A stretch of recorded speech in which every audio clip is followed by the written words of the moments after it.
2022 has dawned full, bright and quite hopeful given the events of 2021, and I've decided to come out at the start of the year here and just push the reset button a little bit on life. And what better place to do that than again down in the Tongariro National Park. If you've been around here for a little while, you'll know that this is one of my favourite places in New Zealand to come and hike.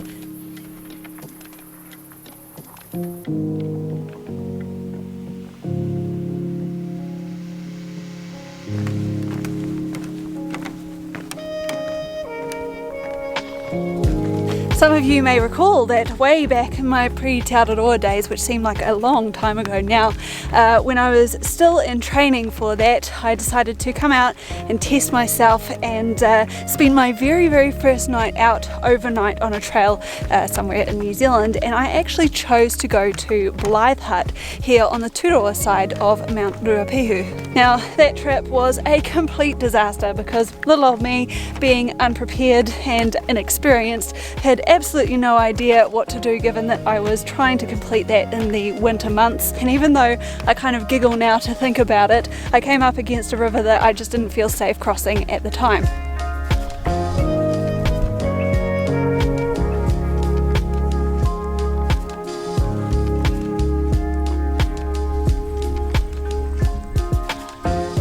I'm pretty sure that exact same river today is going to either be running dry or a very small trickle, so it's kind of funny. But what better time of year to come out and have a little look, see what this hut has to offer.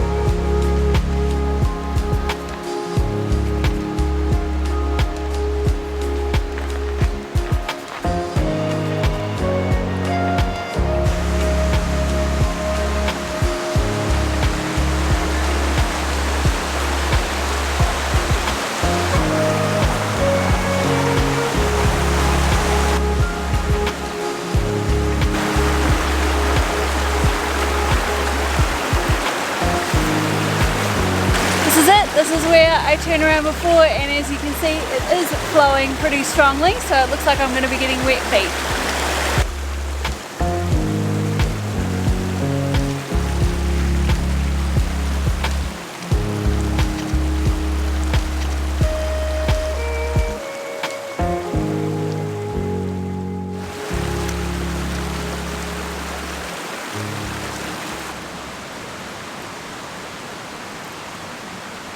Well, I didn't manage to keep my feet dry, and wow, was that water freezing cold.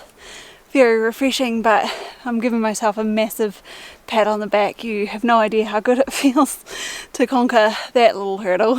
And as I suspected, everything on this side of the river, because it now forms part of the round the mountain track and not just a nice little day walk, is quite a bit more difficult, and it looks like I'm pretty much going straight up for a little while to the top of this little ridge.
So that is Blyth Hut there behind me. I'm kind of following this, what I assume is like a spring snowmelt stream, and it looks like I'm heading for another large set of steps just up ahead too, but hopefully about 15 more minutes to Blyth Hut from here.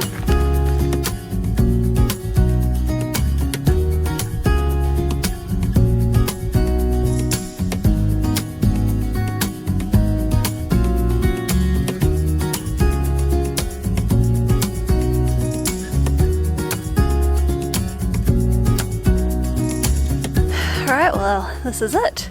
This is Blyth Hut. This is the place I was trying to get to all those years ago. And at the moment, I'm the only person here, which is a little bit nerve-wracking because I don't think I've actually ever spent a night completely by myself ever before in the backcountry. So we'll just see. I'm still not 100% whether I'm going to stay here in the hut or potentially go and pitch my tent somewhere, because it is supposed to be quite a nice night, and there are some beautiful views from little places around here too. So I'm just going to go for a little wander around and just see where all the views are and show you a little bit around this hut.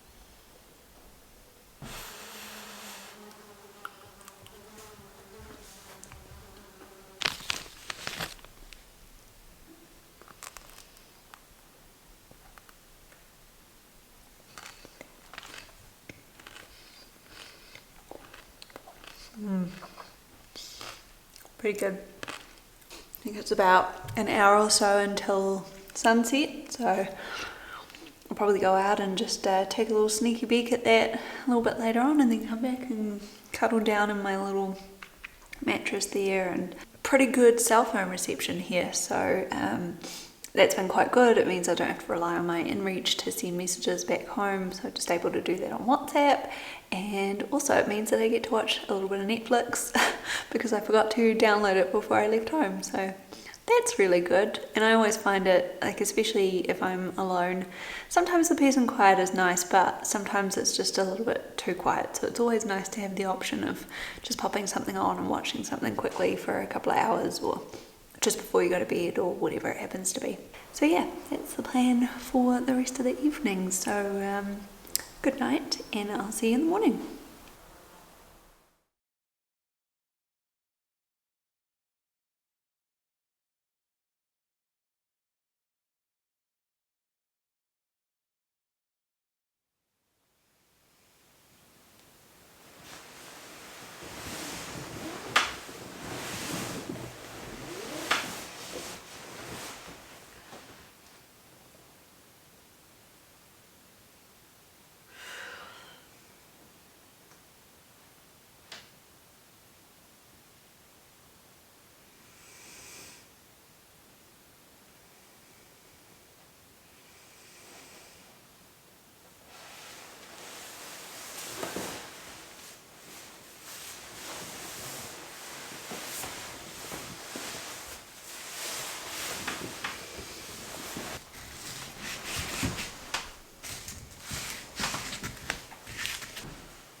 It's amazing the different kind of experience that tramping on your own really can be, and I think that's exactly the kind of experience that I had here at Blyth Hut last night.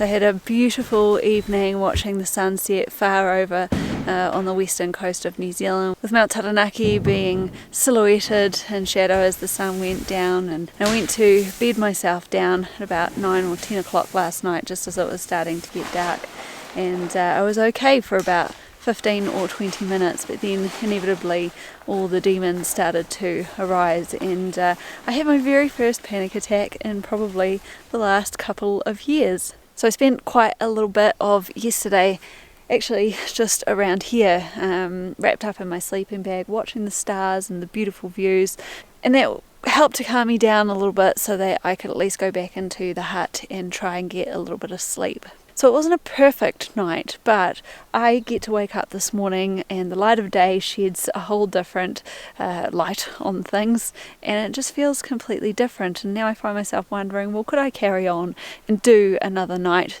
knowing that I might be another day or a night out here on my own? I'm not sure I'm quite ready for that yet, but it is certainly an amazing feeling to know that I have ticked off my very first fully overnight, completely solo hike all by myself. There were some tough moments in there, but I got through it. But it was a really good feeling just knowing that I didn't have to rely on anybody else around, even though I really wanted to, but that I could pull myself through that on my own, have the mental fortitude to do that and to come out the other side, and I'm feeling fantastic and wonderful this morning. So it just goes to show putting in a little bit of the mental hard work really can help. And now I get to go and skip along down the trail for a couple of hours back to the car and then head home.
Bye.